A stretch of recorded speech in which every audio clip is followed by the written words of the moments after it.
شهاب الدين جونيور وتريكا، بالاضافه طبعا لحارس المرمى احمد عادل واحمد شيبه، بالخمسه اللي سجلوا في مرمى المقاولين في اخر ماتش في الدوري الموسم الماضي موجودين. تلقى للاهلي تاني محاوله، وحكم اللقاء مدحت عبد العزيز بره ولا جوه. اول هدف المباراه عبد الله السعيد يكون اول هدف ليه في مرمى المقاولين العرب بزي الفريق الاحمر. حكم اللقاء قال لك بره، قال على حماده السيد بره. عبد الله السعيد وليد سليمان يتوهوا الحارس، وليد وعبد الله السعيد مكان خطير. هل الاهلي ممكن يغرد في اول اهداف؟ وقنبله مش ممكن، انما يا ولد العيب محمود ابو السعود، لا لا لا، قوه جميله جدا. هوبا انطلاقه تاني خطيره عن طريق جدو، لكن وليد سليمان. جمهور الاهلي العظيم موجود يشجع الاهلي في كل وقت وفي كل دقيقه. اماميه الكوره تاني وده ابو السعود. ناس كتيره قالت لك انه حارس مرمى مميز يا جماعه. المستقبل بالنسبه للكره المصريه راح النادي الاهلي طبعا، واللي ممكن يروح النسيان للاهلي ما تشوفوش. انطلاقه تانية، لكن ابو السعود كالعاده يطلع، هو عاوز يعمل مباراه كبيره، عاوز يعمل ماتش كبير. انطلاقه مره اخرى تاني على طول في الجبهه اليسرى، يضغط الاهلي بضغط متقدم للامام. بطل او لعب دور شوف الكره قنبله، ده ممتازه ابو السعود، قويه جدا من مكان صلاح اللي في الرجل اليمين. ركله ركنيه على طول وليد سليمان بالقدم اليسرى عرضيه، لكن الليله ليلته لحد الان في ثلث ساعه. هوبا سدد معوض قنبله، لكن تخبط في السكه. وطباع الصغير اللي انا عارفه طبعا من خلال النتائج دفاعات المقاولين يعني هو الاكثر، وعدد الركلات الركنيه اكثر. عرضيه من احمد فتحي، ولكن ممتاز محمود ابو السعود. لا لا لا، طلع الدفاع.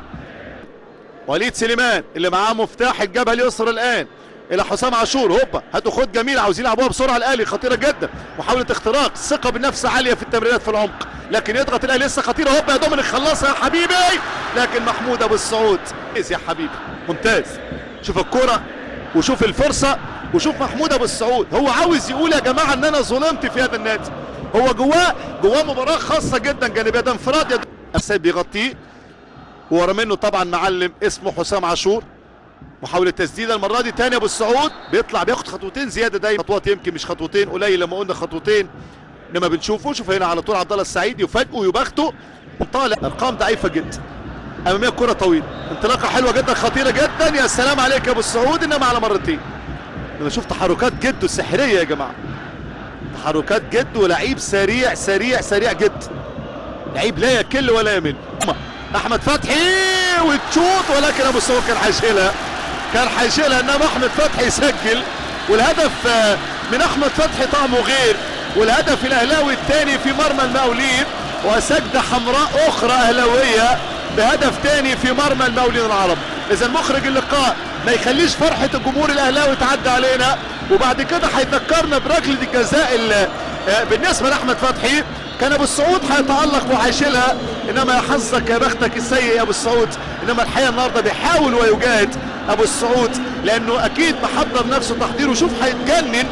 رابع نقله للاهلي، خامس نقله للاهلي على طول حسام عاشور، يا ولد جميله. هوبا بعيده بقى، سلام يا سلام يا سلام يا جد. مساحات وشوارع يعني للصبح في دفاع المقاولين، دفاع ضعيف جدا، دفاع ضعيف جدا.